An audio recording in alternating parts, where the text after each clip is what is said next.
नमस्कार, शून्यकाल के इस खास कार्यक्रम में आप सभी का स्वागत है। मैं हूं डॉक्टर अवधेश मिश्रा। छत्तीसगढ़ में एक बड़ी घटना घटी। कोरिया जिले के सोनहत में भाजपा नेता को जिंदा जला दिया गया। घटना इतना गंभीर हुई कि गाड़ी से पहले एक्सीडेंट करने की कोशिश की गई और उसके बाद पेट्रोल डाल के गाड़ी सहित जला दिया गया। मौके पे एक और अस्पताल में उपचार के दौरान एक व्यक्ति की मौत हुई। कुल 2 लोगों की मौत हुई। शासन प्रशासन ने जांच की और घटना का निष्कर्ष ये निकला कि आपसी रंजिश की वजह से ये घटना घटी। इस पूरे मामले पे आपसी विवाद और मारपीट के मामले पे कल भी एक दिन पहले भी एक एफआईआर दर्ज की गई थी। पूरे मामले पे फिलहाल 4 आरोपियों को गिरफ्तार कर लिया गया है। 9+ के खिलाफ मामला दर्ज किया गया है। जैसे ही घटना घटी, बीजेपी नेता की हत्या कर दी गई, जिंदा जला दिया गया। उसके बाद प्रदेश की सियासत में मानो आग सी लग गई। कांग्रेस हमलावर हो गई कि जब बीजेपी की सरकार में बीजेपी के नेता, बीजेपी के कार्यकर्ता ही सुरक्षित नहीं है तो आम जनों का होगा क्या। बीजेपी ने भी पलटवार किया कि कानून व्यवस्था सबके लिए बराबर है, चाहे बीजेपी हो चाहे कांग्रेस के लोग हो। और इसी बीच मुख्यमंत्री विष्णुदेव साय ने पूरे मामले की जांच का ऐलान उन्होंने किया। उन्होंने कहा कि जांच की जाएगी और जो भी दोषी होगा उसके खिलाफ कड़ी से कड़ी कार्रवाई की जाएगी। लेकिन छत्तीसगढ़ में कानून व्यवस्था के नाम पे बारंबार सवाल उठे हैं कि आखिरकार कानून व्यवस्था इतनी लचर क्यों। आज इसी गंभीर विषय पे करेंगे चर्चा, लेकिन उससे पहले देख लीजिए एक खास रिपोर्ट।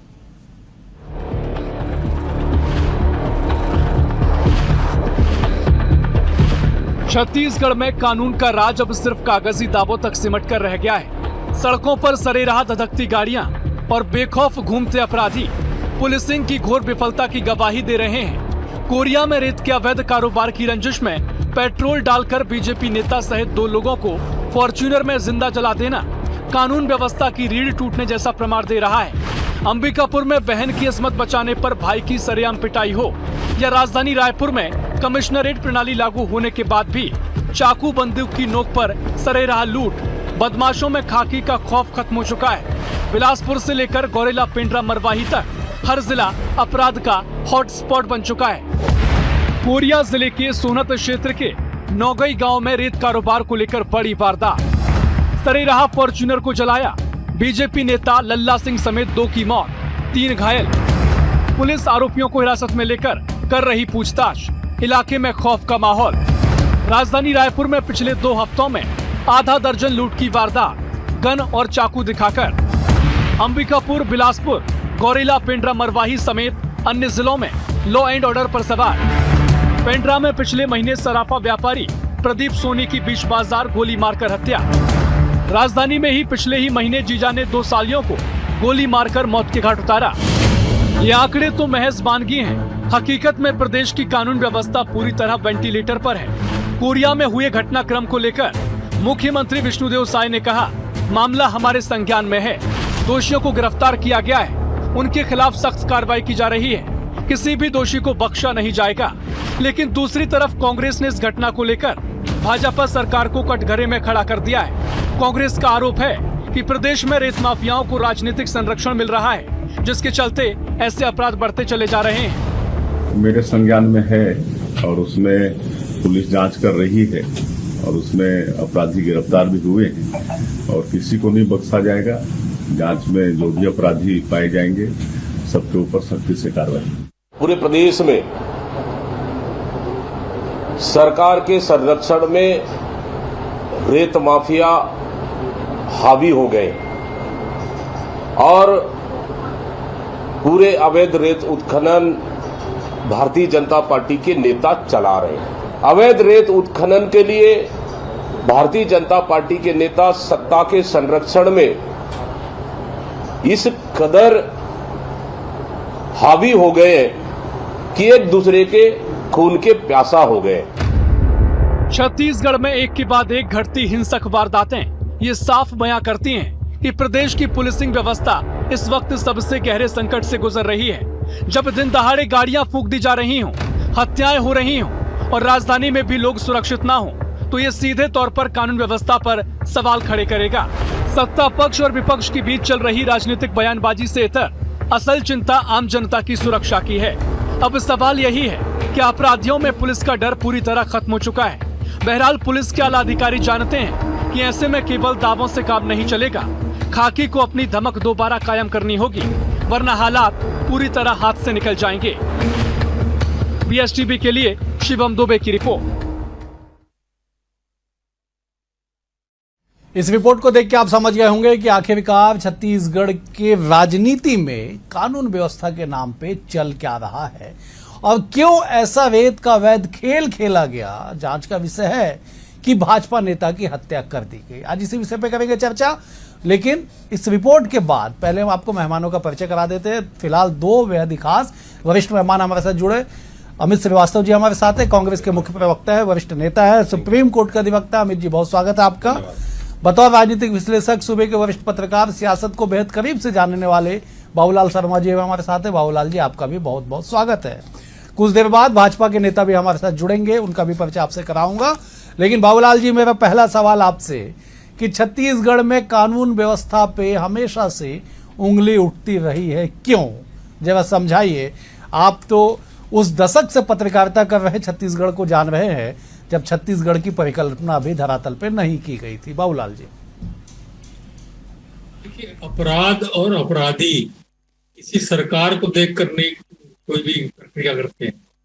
निश्चित रूप से जो है वर्तमान सरकार के दौर में एक बात जरूर देखने में आ रही है, हर सरकारों के दौर में जो है अपराध होते हैं, कार्रवाइयां जो होती है वो भी होती हैं। वर्तमान सरकार में एक कमी महसूस हो रही है कि बहुत ज्यादा जो है कानून व्यवस्था की हालत खराब हुई है। पुलिस व्यवस्था जो है बड़ी विचित्र स्थिति में पहुंच गई है। आए दिन कोई ना कोई घटना प्रतिदिन जो है एक दिन की आड़ में सुनने को मिलती है जो विचलित करती है। और आज की जो घटना है वो तो इतनी विचलित करने वाली घटना है कि मैंने इसमें ये लगता है कि ये रेत माफिया हुए या पूरे सरकार को चलाने वाले लोग हो गए।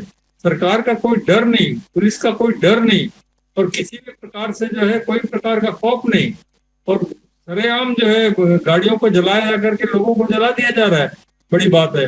रेत माफियों का कहर आए दिन सामने आ रहा है। ये खतरनाक स्थिति सरकार ठीक है को बाबूलाल जी, आपने बिल्कुल सही कहा कि बड़ी बात है।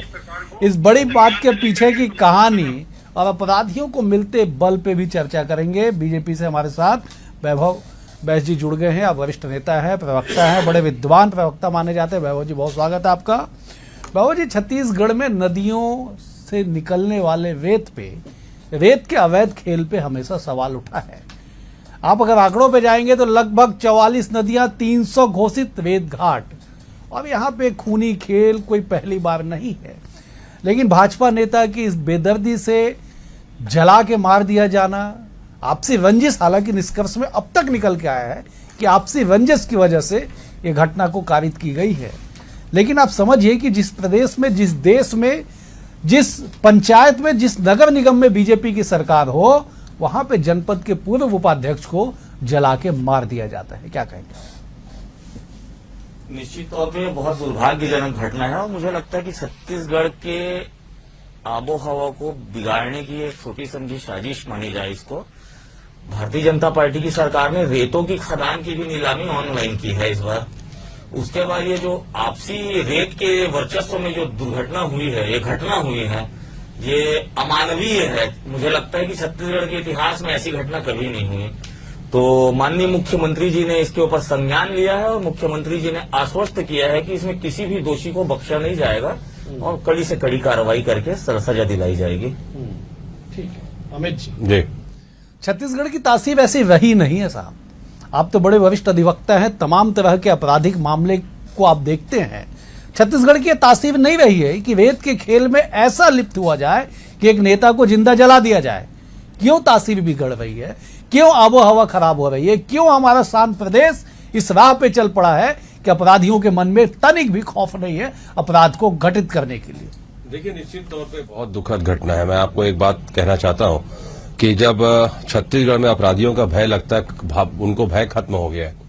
और आपने बहुत अच्छा प्रश्न किया, जब अपराधियों को कानून का भय खत्म हो जाता है, जब वो भय को खो देते हैं, तब समाज का डर, अराजकता जो है वो पूरी तरीके से पैदा हो जाती है। और जिस प्रकार की ये घटना हुई, हृदय विदायक घटना है और छत्तीसगढ़ की तासीर में ऐसी घटनाएं पहले देखने को नहीं मिलती थी। लेकिन जिस प्रकार से पिछले 2.5 सालों से आप देखेंगे, जिस प्रकार की घटनाएं देखने मिल रही हैं, कभी जेल के सामने फायरिंग हो जाती है, कभी किसी व्यापारी के ऑफिस के बाहर फायरिंग हो जाती है, दूसरे प्रदेश के लोग आके यहाँ फायरिंग कर देते हैं।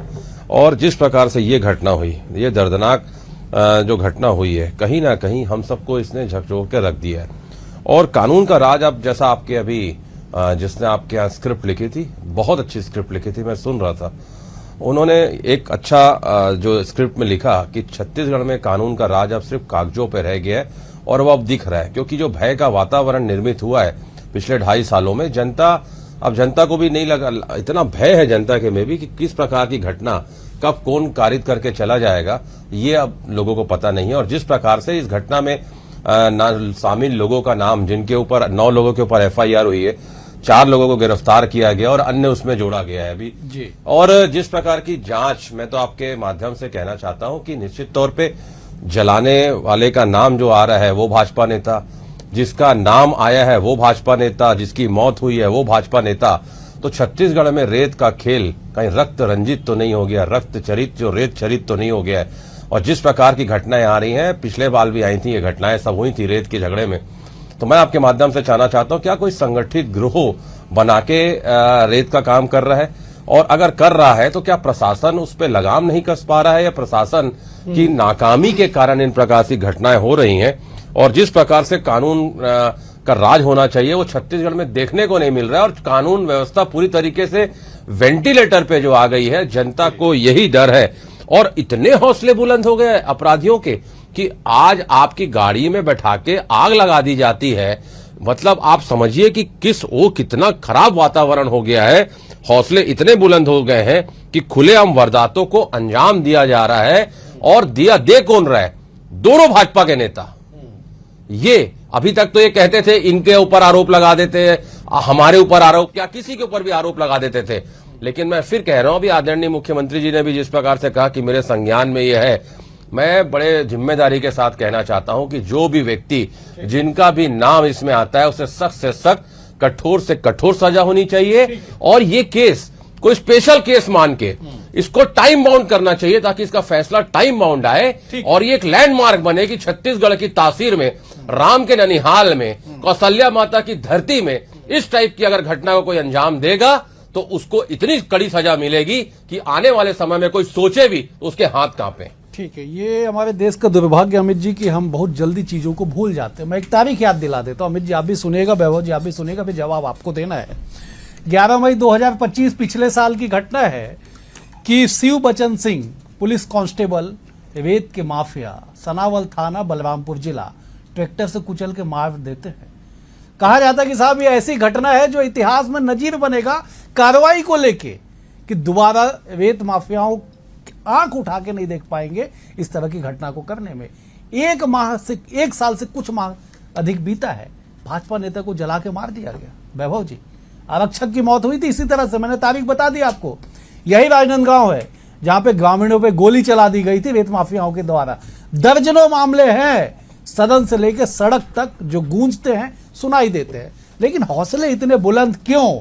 ठीक है, भाजपा नेता, किसी की भी हत्या हुई, कोई भी व्यक्ति है, उसके प्रति संवेदना है, लेकिन इतने हौसले बुलंद कैसे हो गए? अवधेश जी, वहां पे जो घटना की मैंने जानकारी ली है, घटना कुछ इस प्रकार की थी कि लल्ला सिंह जी का जो मृतक हैं, पहले वो रेत घाट उनका था, बाद में वो जो अपराधी हैं त्रिपाठी परिवार, उनको वो बाद में अलॉट किया गया प्रक्रिया के तहत, और वो उसमें उनमें वर्चस्व की लड़ाई हुई दोनों में। और भारतीय जनता पार्टी किसी भी प्रकार का कोई प्रश्रय नहीं दे रही है किसी भी अपराधी को। कड़ी से कड़ी कार्रवाई करेंगे और कार्रवाई ऐसी करेंगे कि नजीर बनेगी। लेकिन और कार्रवाई हम कर भी रहे हैं। देखिए, ये छोटी घटना नहीं है, ये छत्तीसगढ़ के इतिहास की दुर्दांततम घटनाओं में से एक है ये घटना। तो मेरा कहने का तात्पर्य यह है अवधेश जी कि मैं इसमें कोई जस्टिफिकेशन नहीं देना चाहता। चूक हुई है, बहुत बड़ी चूक हुई है। छत्तीसगढ़ की आबोहवा को खराब करने की कोशिश की गई है। सरकार, मुझे लगता है कि हर मोर्चे पे ठीक काम कर रही है। नक्सल का मोर्चा हो, चाहे नशे के ऊपर कार्रवाई करने का मौका हो, और इसमें मुख्यमंत्री जी ने और छत्तीसगढ़ सरकार ने संज्ञान लिया है। बहुत जल्द बहुत कड़ी कार्रवाई देखने को मिलेगी, और मुझे नहीं लगता कि अब रेत का कोई माफिया इस प्रदेश में कभी पनप पाएगा। ठीक है बाबूलाल जी, रेत का माफिया इस प्रदेश में पनप नहीं पाएगा। क्या आपको विधानसभा की वो तस्वीर याद है जब प्रदेश की ऊर्जावान वित्त मंत्री ने ऐलान किया था कि 24 घंटे के भीतर रेत माफियाओं पे कड़ी कार्रवाई की जाएगी। उस 24 घंटे का असर ऐसा था कि दर्जनों घाट पे कार्रवाइयां की गई। बाद में क्या हुआ, खुद बीजेपी के विधायक सदन में उन्होंने बताया था कि बाद में उन पे कार्रवाई क्या की गई। खैर, प्रशासन का काम है कार्रवाई करना। क्या बाबूलाल जी, आपको ऐसा लगता है कि ऐसी कोई कार्रवाई होगी जिससे कानून का खौफ कम से कम इन अपराधियों के जहन में आए? देखिए, सुनने में तो बहुत अच्छा लगता है जब ये बयान आते हैं, लेकिन वही बयान जब बार बार आते हैं तो विश्वास की कमी पैदा होती है। 1 साल पहले जो आप बता रहे थे रेत माफियाओं पर ऐसी कड़ी कार्रवाई करेंगे कि वो कभी करने में डरेंगे, ये आपने बताया, लेकिन 1 साल बाद फिर घटना हो जाती है, उसी तरह की घटना हो जाती है। मैं नाम बता देता हूं बाबूलाल जी, प्रदेश के कृषि मंत्री रामविचार नेताम जी ने कहा था, क्योंकि उनका विधानसभा क्षेत्र है वो, उन्होंने कहा था कि ऐसी कार्रवाई हमारी सरकार करेगी कि हाथ पैर कांपेंगे लोगों के, अपराधियों के अपराध करने पे। 1 साल बाद भाजपा नेता को जला दिया गया। क्या हुआ, कांपा क्या? कुछ नहीं कांपा, बल्कि कांप रहा है पूरा प्रदेश डर के मारे, कानून व्यवस्था की स्थिति के देख करके कांप रहा है। अच्छा, आपने रामविचार नेताम जी का नाम लिया। रामविचार नेताम जी की एक तरफा चलती है सरगुजा जिले संभाग में। आज सरगुजा संभाग के अधिकतम क्रूरतम घटनाएं वहीं घट रही है लगातार। बयान भी उन्हीं का था और उन्हीं से पूछा जाना चाहिए कि आपने ऐसा कहा था और अब ये घटना घटी तो आपका क्या कहना है, पूछा जाना चाहिए। देखिए, राजनीतिक दबाव के बगैर पुलिस इतनी कमजोर नहीं हो सकती। मैं नहीं मानता, मैं कतई नहीं मानता कि अगर राजनीतिक दबाव नहीं है तो पुलिस इतनी कमजोर पड़ जाए, बिल्कुल नहीं मानता। देखिए, निश्चित रूप से जो कहीं न कहीं जो है सरकार की कमी और सिस्टम की कमजोरी ये महसूस हो रही है। अब राजनीतिक दबाव किसका है ये पता लगाया जाना चाहिए और अपराधी के साथ में जो राजनीतिक दबाव बना रहा है सबक उसको भी देना चाहिए कि इस तरह के राजनीतिक दबाव बनाने का कोई मतलब नहीं है, बल्कि राजनीतिक दबाव बनाने वाले के भी हाथ पैर कांपने चाहिए। ये परिस्थिति निर्मित हो तब सरकार को, लोगों का सरकार के प्रति विश्वास डबल दुगना तिगना हो जाएगा। ट्रिपल इंजन की सरकार है, तीसरी बार जो है जो जनता मानेगी कि हाँ भाई सरकारें बहुत अच्छा काम कर रही है। ये कमी महसूस हुई जी। ठीक है अमित जी, सरकार चाहे जो भी हो, बीजेपी की हो, सरकार कांग्रेस की हो, अन्य दल की सरकार हो, लेकिन साहब कानून का खौफ तो होना चाहिए ना। अपराधियों के मन में कहीं ना कहीं वो चीज घर होनी चाहिए कि साहब हम अपराध करेंगे तो ऐसी कड़ी सजा मिलेगी, पुलिस इतनी त्वरित कार्रवाई करेगी कि हमको शायद ना करे। लेकिन ये खौफ खत्म होते जा रहा है। आप 2.5 साल पे कह रहे हैं कि ठीक है साहब 2.5 साल में ये घटनाएं बढ़ी है, लेकिन ये चलन तो छत्तीसगढ़ में शुरू से राज्य गठन के साथ ही रेत का खेल हमको मिला है। देखिए, मुझे ऐसा लगता है कि बिना राजनीतिक संरक्षण के अवैध कारोबार और संगठित जो अपराध है वो फल फूल नहीं सकता। और जिस प्रकार की घटनाएं आपने कहा ना, अभी आदरणीय बाबूलाल भैया ने भी कहा कि आदरणीय रामविचार नेताम जी ने कहा था और उनसे पूछना चाहिए, निश्चित तौर पे पूछना चाहिए कि आपने कहा था कि कार्रवाई होगी और हाथ कांपेंगे और कार्रवाई नहीं हुई, इसलिए अपराधी बेखौफ हो गए कि कोई कार्रवाई तो होती नहीं है। तो कहीं उसका दुष्परिणाम तो नहीं है कि अपराधियों को भी लगता है कि इतने बड़े वरिष्ठ मंत्री अगर कह रहे हैं, उसके बाद अगर 1 साल के बाद कुछ नहीं हो रहा है तो वो बेखौफ होके घूम रहे। और रेत का खेल, मैं तो आपके माध्यम से कहना चाहता हूं ना कि राम के ननिहाल में ऐसा रक्त रंजिश हमने कभी नहीं देखा कि कोई किसी को बैठा गाड़ी में आग लगा दे सिर्फ इसलिए कि वहां पर आपको वर्चस्व करना है। मतलब आप समझिए कि वो मानव है कि नहीं, वो जो जिन्होंने आग लगाया है उनकी संवेदना है कि नहीं, उनके अंदर संवेदना मर गई है क्या ऐसे लोगों के अंदर कि वो बैठ के किसी को आग लगा दिए? कौन से सेक्शन में कौन सा ये अधिकार संविधान देता है कि आप किसी को जीने का हक नहीं देंगे? अगर उसके पास उस ठेका है तो आप उसे आग लगवा देंगे?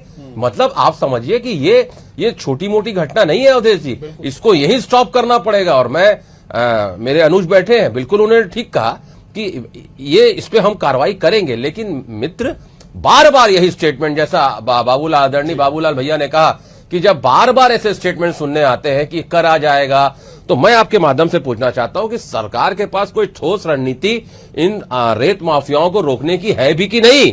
दूसरा, कानून का राज आप स्थापित लगातार 2.5 सालों में नहीं कर पा रहे हैं, बार बार आप फेल क्यों हो रहे हैं, इस पे आपको मंत्रणा करना चाहिए। और तीसरा, जो आप कार्रवाई नहीं कर रहे हैं, लगातार ऐसी घटनाएं हो रही हैं, ये भी बहुत बड़ा एक वो है, सबूत है कि आपके कार्यकाल में वातावरण, भय का वातावरण निर्मित हो गया है और जो अपराधी है उनके ऊपर आप लगाम नहीं लगा पा रहे हैं। और जैसा बाबूलाल भैया ने कहा, अगर कोई डर रहा है तो इस प्रदेश की जनता डर रही है कि इनके राज में हम सुरक्षित नहीं है, क्योंकि अवधेश जी, अगर कोई राज तभी आगे बढ़ सकता है जब वहां पर जो भय का वातावरण ना हो, लोग सुरक्षित कहीं आ जा सके, तब आपके पास इन्वेस्टमेंट आएगा, तब आपके पास इंडस्ट्रीज आएगी। ठीक है, समझिए आप पूरी थ्योरी में समझिए आप जो कहना चाह रहे हैं, लेकिन सवाल ये, इन सब के लोकतंत्र की दुहाई सबको देते हैं। 35 की संख्या कांग्रेस विधायकों की भी है। एक कांग्रेस कार्यकर्ता के खिलाफ एफआईआर कर दी जाती है तो थाने में प्रदेश अध्यक्ष सहित तमाम कांग्रेसी जुटते हैं। आज इतनी बड़ी घटना घटी है, कांग्रेस का कौन सा डेलीगेशन जाके पुलिस पे दबाव बनाया हो कार्रवाई के लिए। इस तस्वीर को भी अगर जनता देखती तो शायद कुछ और बेहतर लोकतंत्र की हम दुहाई दे पाते। वैभव जी जवाब दीजिएगा। अमित जी कह रहे कि कानून व्यवस्था लचर है, लोगों के मन में भय खौफ कर गया है, घर कर गया है और सरकार फेल है कानून के नाम पे। जवाब दीजिए। अवधेश जी, कानून व्यवस्था में ये जो चूक हुई है, ये सिचुएशन अलार्मिंग है उस पर्टिकुलर एरिया के लिए, जिसमें हमने संज्ञान लिया है और बहुत तेजी से हमारी कार्रवाई शुरू हो गई है। बात रही कि छत्तीसगढ़ का माहौल बिगाड़ने वालों की, तो मुझे याद है कि जब पीआरए ग्रुप के ऊपर गोली चली थी, तब इस प्रदेश के गृह मंत्री माननीय विजय शर्मा जी का बयान आया था कि लॉरेंस हो या कोई भी हो, नहीं छोड़ेंगे। और उसके बाद हमने वो सारी कार्रवाई होते हुए भी देखी कि छत्तीसगढ़ की जेल से अमन साहू गैंगस्टर को ले जाते हुए वो रास्ते में एनकाउंटर में मारा गया, वगैरह वगैरह। छत्तीसगढ़ में ऐसा माहौल किसी कीमत पे नहीं होने देंगे कि लोगों को, ये बिहार नहीं है, ये यूपी नहीं है। यूपी और बिहार को जब भारतीय जनता पार्टी सुधार सकती है ना, तो ये छत्तीसगढ़ है, ये सुधरा हुआ प्रदेश है। आज यूपी में भी आप देखेंगे तो सबसे ज्यादा इन्वेस्टमेंट इंडिया में वहां जा रहा है। जब वहां के गुंडों की परेड निकाल सकती है भारतीय जनता पार्टी, तो यहाँ के भी जो बचे खुचे अपराधी हैं, हम प्रतिबद्ध हैं अपराध मुक्त छत्तीसगढ़ बनाने के लिए। हमारी पार्टी से अगर कोई जुड़ा हुआ व्यक्ति भी अपराध करता है तो भी हम तात्कालिक कार्रवाई करते हैं। मैं इसमें राजनीति करने में नहीं जाता। छत्तीसगढ़ की फिजाओं की राजनीति में अपराध का सबसे पहला रंग अजीत जोगी जी की सरकार में ही घुला था, जब उनके सुपुत्र चिरंजीव अमित जोगी जी एक राजनीतिक हत्या के आरोप में जेल गए। उसके बाद भूपेश बघेल जी की सरकार में भूपेश बघेल जी के भी चिरंजीव का कमोबेश वही हाल है, मोर और लेस।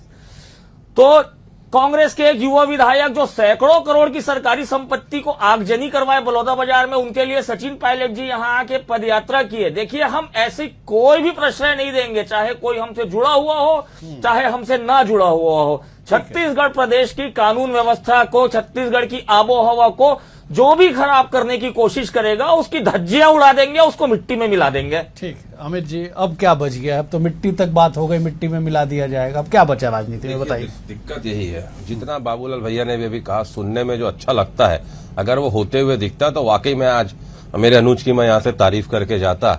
लेकिन किसी ने कहा है ना कि हमको उनसे है वफा की उम्मीद जो जानते नहीं वफा क्या है। अरे आप तो बार बार वही डायलॉग आपके प्रवक्ता देते हैं, और अगर आप वाकई अगर फील्ड पे काम करते तो ऐसी दुखद घटना घटती नहीं, ऐसी दुखद घटना घटती नहीं। ठीक है वैभव जी, जवाब दे दीजिए कि फील्ड में अगर जूते की मतलब पुलिस की धमक होती तो ऐसी घटना नहीं घटती। पुलिस कहाँ है साहब, बताइए ना। उसकी भी जांच की जाएगी अवधेश जी, और उसमें भी अगर पुलिस की भी चूक होगी तो उसमें भी जिम्मेदार अधिकारियों के ऊपर कार्रवाई की जाएगी। मैं आपके चैनल के माध्यम से पूरे प्रदेश की जनता को आश्वस्त करना चाहता हूं, यहाँ पे कोई डायलॉग नहीं दे रहे हैं। हम लोग नक्सल मुक्त छत्तीसगढ़ की बात हमने ही की थी सबसे पहले। तब कांग्रेस पार्टी तब भी मजाक बनाती थी कि कैसे हो पाएगा, क्या हो पाएगा, संभव नहीं है। वो हमने करके दिखाया ना, तो छत्तीसगढ़ को भी अपराध मुक्त करके दिखाएंगे, ये हमारा कमिटमेंट है। ठीक है बाबूलाल जी, आप जरा एक बार विश्लेषण कर दीजिएगा कि राजनीतिक दलों की इच्छा शक्ति सबसे महत्वपूर्ण होती है। वैभव जी कह रहे कि जब नक्सल मुक्त छत्तीसगढ़ हो सकता है तो अपराध मुक्त क्यों नहीं? बाबूलाल जी। हो सकता है, इसमें कोई शक नहीं। अगर दृढ़ इच्छा शक्ति हो तो सकता है। लेकिन 1 साल पहले हमने रामविचार नेताम जी से बात सुनी थी, वादे सुने थे, हाथ कांपने वाली बातें सुनी थी। अभी हम वैभव वैद्य जी से सुन रहे हैं कि मिट्टी में मिला देंगे। ये सुन के कान पकड़ने लगे हैं। एक साल बाद फिर घटना घट गई, एक साल बाद फिर अगर घट गई, भगवान न करे, तो फिर हम वैसे से पूछेंगे कि आपने तो कहा था मिट्टी में मिला देंगे, फिर ये कहाँ से आ गए अपराधी। तो ये बोलने में बहुत अच्छा लगता है, मैंने कहा ना, बोलने में बहुत अच्छा लगता है, लेकिन अगर आप संज्ञान ले रहे हैं तो अच्छे से अगर मजबूती के साथ काम करें और राजनीतिक दबाव बंद करे। राजनीतिक दबाव देने वाला व्यक्ति के बगैर पुलिस इतनी कमजोर नहीं हो सकती। मैं बार बार कह रहा हूँ, ठीक है बाबू जी, मुझे समाप्त करना होगा। ठीक है बाबूलाल जी, आपकी बातें आ गई, मुझे समाप्त करना होगा। आप तीनों मेहमानों का बेहद शुक्रिया। बाबूलाल जी आपका शुक्रिया, अमित जी आपका शुक्रिया, वैभव जी आपका भी बहुत बहुत शुक्रिया। कुल मिला के इस बात को समझिएगा कि कानून का राज हो, लोगों के मन में कानून के प्रति सम्मान हो और कम से कम अपराधियों के मन में तो इतना खौफ हो कि अपराध को करने में 100 बार सोचे। लेकिन जो घटना घटी कोरिया में बेहद दुखद घटना है। मुख्यमंत्री ने जांच के ऐलान किए हैं। अब देखते हैं कि इसमें जांच और कार्रवाई क्या होती है कि जो नजीब स्थापित हो। और वैभव जी जो कह रहे थे कि मिट्टी में मिला दिया जाएगा, उस मिट्टी का भी इंतजार प्रदेश की जनता को जरूर होगा। फिलहाल आज के लिए इतना ही। कल एक और विषय के साथ होगी मुलाकात। बने हुए BSTV के साथ। नमस्कार।